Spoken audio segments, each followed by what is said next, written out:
an Apple shareholder not at all pleased with what he's hearing. Justin Danhof, you don't like anything. What, Justin? What's bugging you?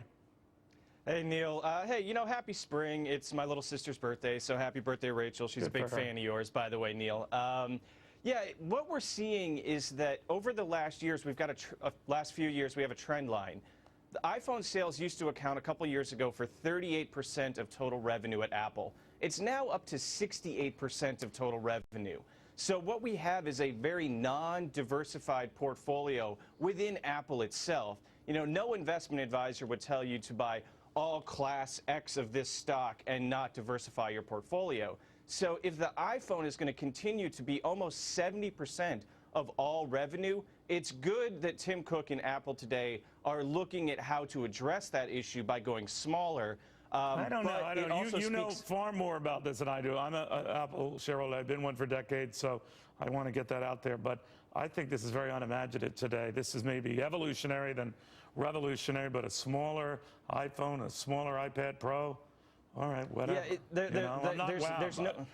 there is no wow factor today, and it is being overshadowed, obviously, by the court hearing that's going to take place tomorrow in California, which is it's a separate issue, but it's also a very important issue in a non-business sense, because what it does is Apple has taken a lot of positions, whether it's on the gay marriage issue or the green energy issue, where they're really about branding and imaging. And Tim Cook's trying to leverage this fight with the FBI into their branding and imaging, but it's not working for them. Again, the trend line here, when this was first announced, Apple had large support.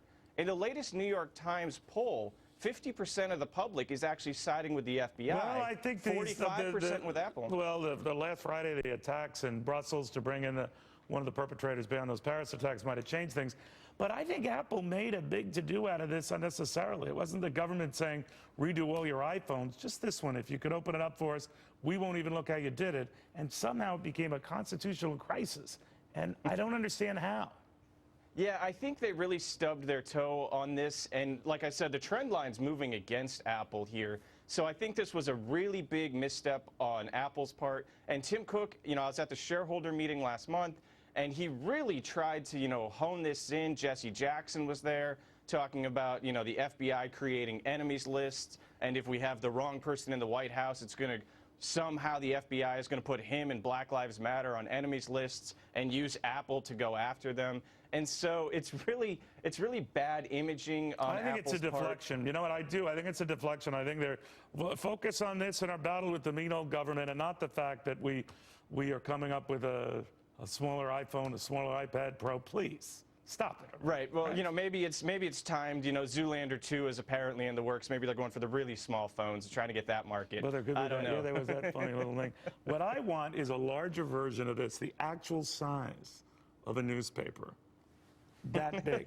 Instead, they're going really tiny. Little people like that, I guess. All right. Thank you very much, my friend. Always good having you. We're getting some word out.